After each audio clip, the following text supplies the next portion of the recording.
right, how's everybody doing? Thank you guys for coming out to our new first 2024 Voices of Westerly. Some of you have most of you have been to these events before. We do these every month. These are community conversations that are based on a portrait series that we have on semi-permanent display outside from a photographer named Josh Behan, who is a local Westerly photographer who started this project called Faces of Westerly, taking portraits of some of the more interesting people in the community, business owners, nonprofit leaders, artists, musicians. And then we opened up our theater a couple of years ago. That was our first gallery show. And then we decided to turn it into an event that we do that ultimately became a podcast. And that's what this is. This is a live recording of a podcast. We bring on 2 guests every month. And this month, our 2 guests are a little bit tied together. And then next month, we're doing the same thing. Next month, our February edition has Jason Jarvis, who is a local fisherman, among many other things. And then we have Keith Cowley, who runs the Living Sharks Museum right here in downtown Westerly. So come back for that. It's going to be great. But this month, we have Jen Fusco from the Westerly Land Trust and Stephanie Bennett from Echo Rock Flowers here in Westerly. So we're going to start with bringing up Jennifer. So give her a round of applause.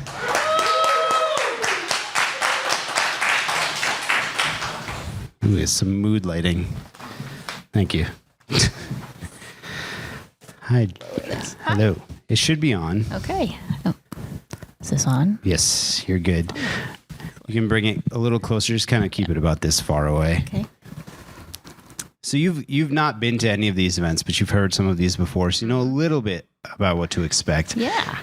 The interesting thing about these events is always that we talk to a mix of people, some people from Westerly born and raised, some people who moved to Westerly, and it's always interesting to learn the Westerly origin story, what brought people here, or if you were born here, a little bit about that history and growing up in the area. And you, I know, are born and raised here in Westerly, correct? Yes, that's right. That's right.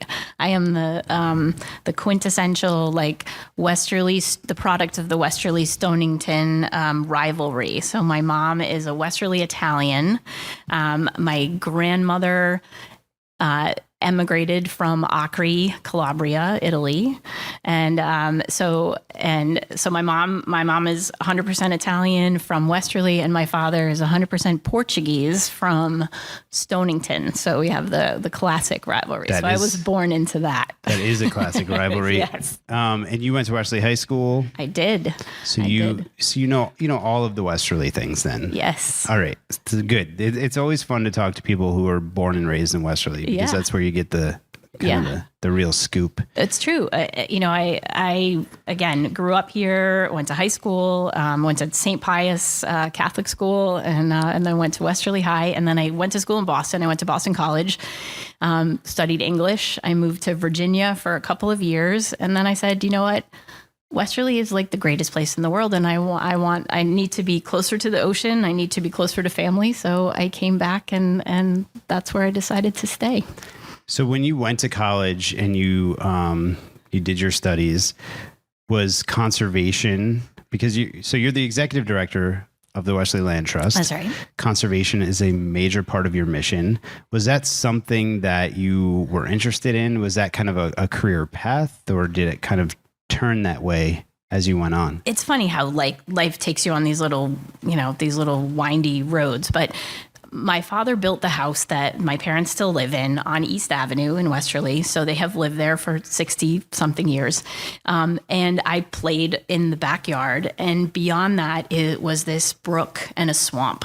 As a kid, going out there, spending all day long, salamanders and skunk cabbage and birch trees and all the things, pollywogs. And come to find out, as sort of life took its turns, I was back there and realized that the land on the other side of the stone wall where I played is now conserved by the Westerly Land Trust. So that was one of those like wild, and I had already been involved with the land trust, but it was like, wow, this is sort of like the intersection of like career and life and how like this is my chance to sort of give back. So I always loved the outdoors. I always had this sort of connection to the land. But conservation really wasn't, or this role that I'm in right now wasn't really part of kind of me growing up. I just had this appreciation for it. So it's pretty neat. Can you tell us a little bit about the land trust? I mean, I know plenty about it, but for anybody listening, what is the mission of the Westerly Land Trust? Yes. What do you do? And tell me about some of the properties that you have, both, wooded properties and some of the urban properties that you guys have worked on, like this very building that we're in today. Yep. So 1987, the Land Trust was founded. Our first project was the Avondale Farm Preserve. So again, as a kid, I remember walking through the farm fields. Like this was an old farm with a dilapidated barn, and it was Avondale Farm was there. Turns out that the family was going to sell. There was no one else to farm that land, and they wanted to sell to a developer. So I'll shorten the story because it's a very long story. But essentially, the neighbors, funders, and concerned citizens all stepped in to save that land and basically bought out the developer, and now it's conserved. So, and that was Westerly Land Trust first real project. Since then, the Land Trust has grown. We have 31 properties at this time. So our mission is to create green space, to have spaces for recreation, for habitat, for the environment. And then we also have, which is a little bit different than many land trusts, is we have this urban initiative, which many people don't know. That's sort of where we've been involved in the downtown project, specifically the United Theater. So this was, the Land Trust was the nonprofit entity that held the United Theater buildings and sort of the body of it until it has evolved into the wonderful thing that it is now. So it's that balance, we say, like the balance between open space and conservation. If we have a vibrant and awesome, wonderful downtown, people want to live and work and stay downtown, and that maybe takes a little development pressure off of the open space. So we still have that beautiful balance in Westerly, and I feel really proud that the Land Trust is part of both of those things. We have a foot in both worlds, which is kind of cool. And there's some historic preservation there then. And how many properties does the Land Trust have here? 31. 31. Yes, and downtown we have so still a partner in the United Theater. Now the United Theater obviously is sort of has its own team and board and focus, but the Land Trust is still involved to some degree because of the arts bonds, the bond money, which was so wonderful that we were able to sort of take that and kind of run with that, which is great. But we also have another property, which is the Industrial Trust, the old bank. If there are many Westerly people who actually banked there for a long time, and so the Royce Family Fund has been the partner in the urban initiative. So again, the Land Trust would not be able to do any of this kind of work in the urban environment without the support of the Royce Family Fund. So that's been Chuck's vision of sort of creating this vibrant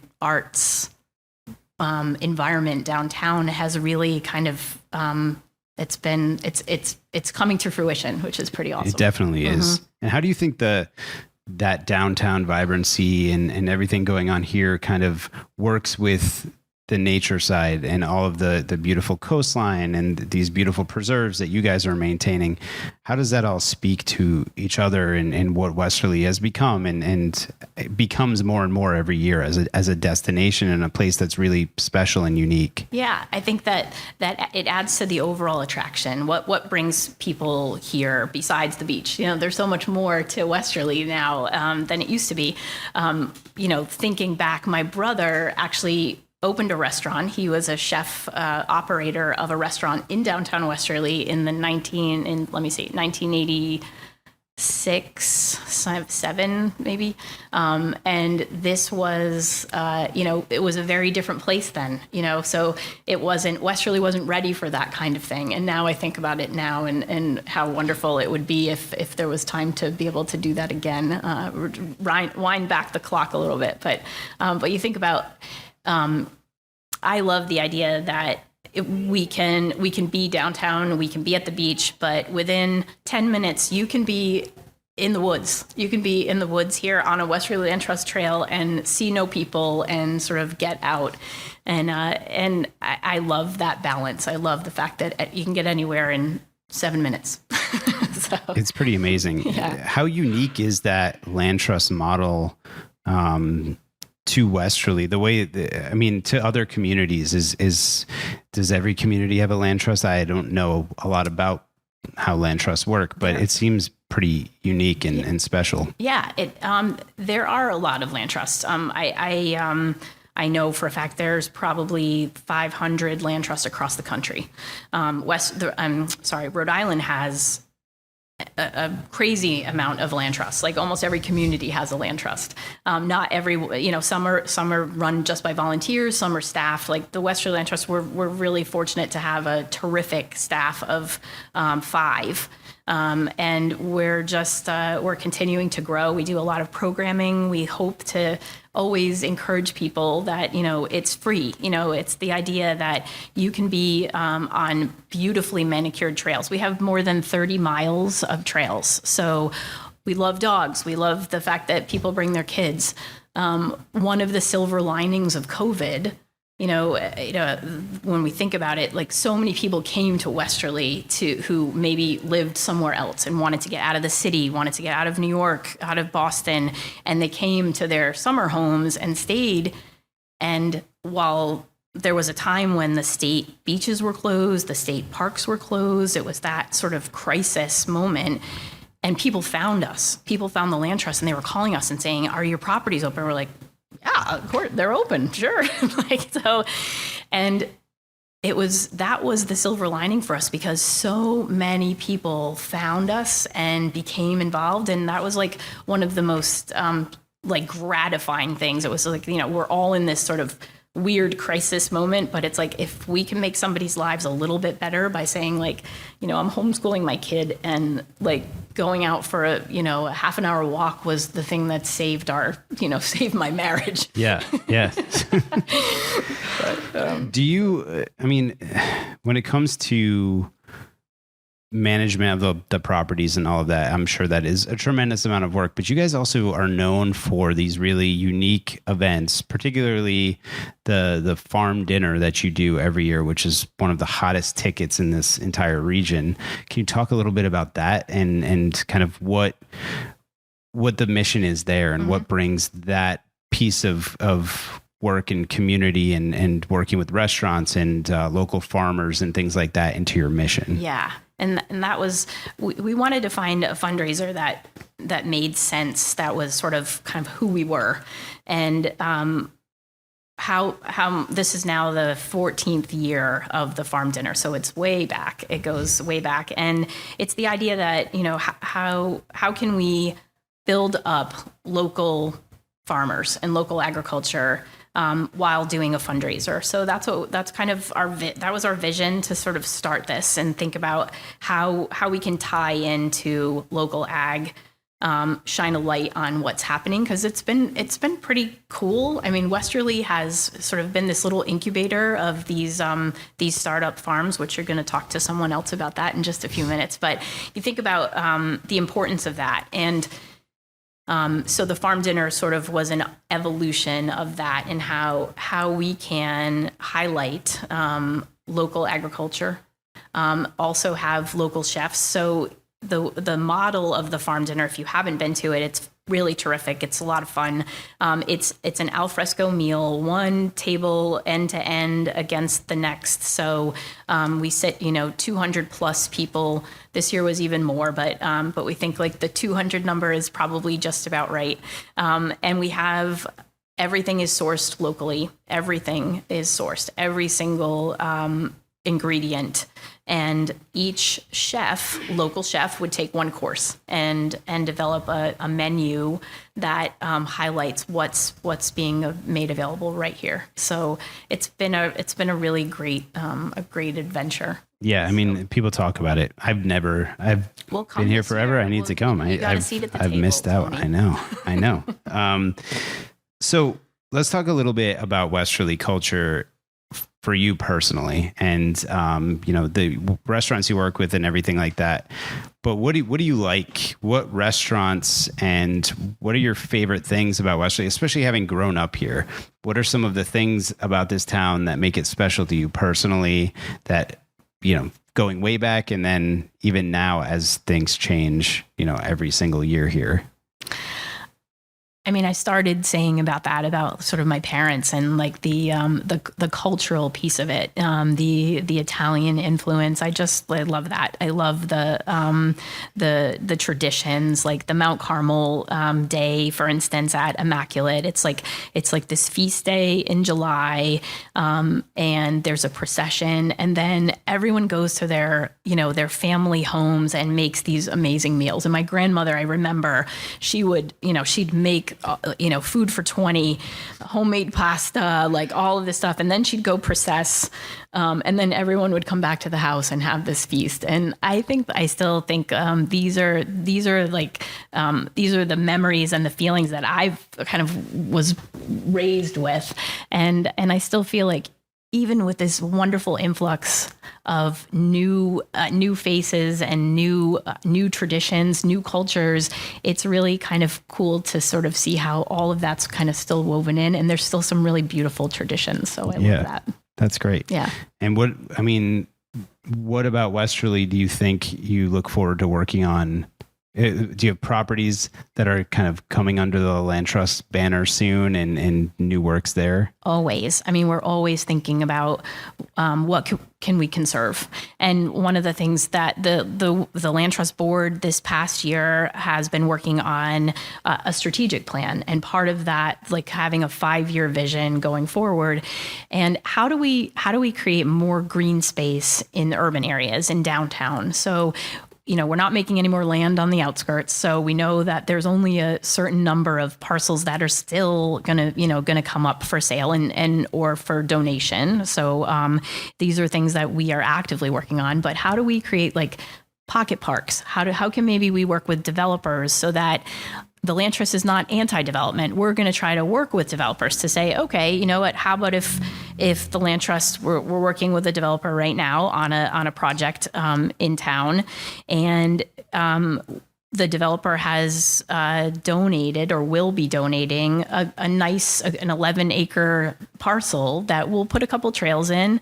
And the idea is to know that like kids who are growing up here or families that are going to move into this development are going to have green space. They're going to have some good backyard. We don't need to be all in beautifully manicured condos with no back doors. These are the kinds of things that the Land Trust, we hope, can complement development and make Westerly continues to be an attractive and beautiful place. And these properties that are gifted, are they in perpetuity, or they're to remain green space in perpetuity? Absolutely. Yep. That's amazing. Yep, that's our promise, and that's our mission. So so we will maintain them. We have a very, very active group. So if anyone would love to join, every Tuesday morning, except in July and August, because we want to go to the beach then. So every Tuesday morning we have a group of anywhere from 20 to 30 volunteers who show up, and they go out with weed whackers and sometimes chainsaws and clippers and loppers, and we maintain the trails. We do special projects. It's just a lot of fun, and it's just our way to fold in the community. So we do a lot of programming. We hope that people will come to a lecture or come to an event like the farm dinner or those kinds of things. But this is also a very concrete way that people can get involved. There's no commitment. It's just like, come if you can. And we get a lot done with these people. So it's we wouldn't be able to do this kind of maintenance, this kind of people mention all the time, your trails are beautiful. They're well maintained. They're well signed. You can't get lost. It's pretty powerful. It's a pretty amazing legacy too, to leave a property like that and just have it live on as green space, especially, in a community it's a smaller community. Yeah. So the more green space we have, definitely the better. Yep. Speaking of legacy, I like to end these conversations kind of with a 3-part question for everybody that I talk to. As the stones are set for the future and you think about your place in Westerly and the future of Westerly, what do you think or hope your Westerly legacy will be? What do you want to do in the future or be known to have done in this community as kind of your own legacy here in Westerly? Wow, that's it's a heavy question. Yeah, I would say. Nice.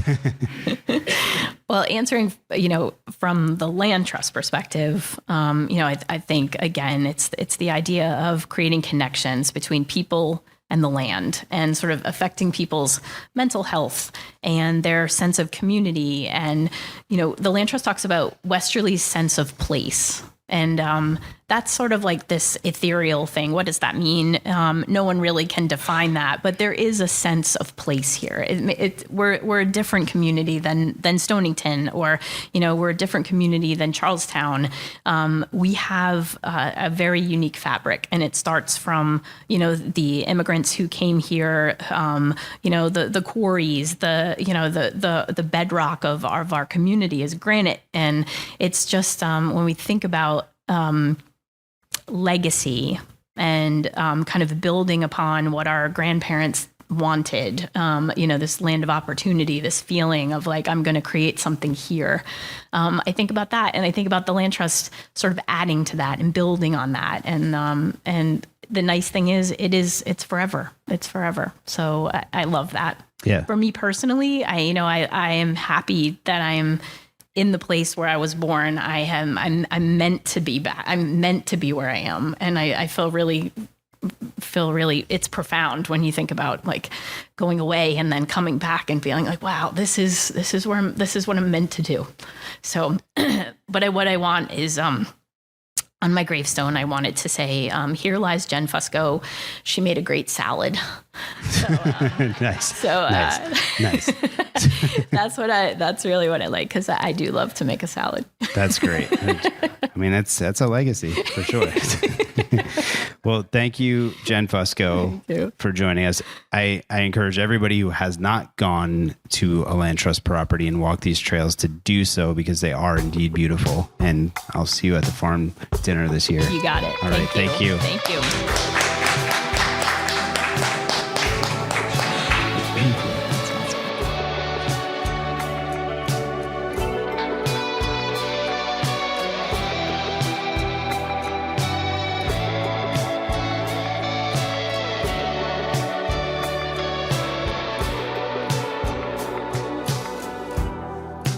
Thanks for tuning in to the United Theater Podcast Network. If you enjoyed this episode, we encourage you to subscribe to our show so you never miss an episode.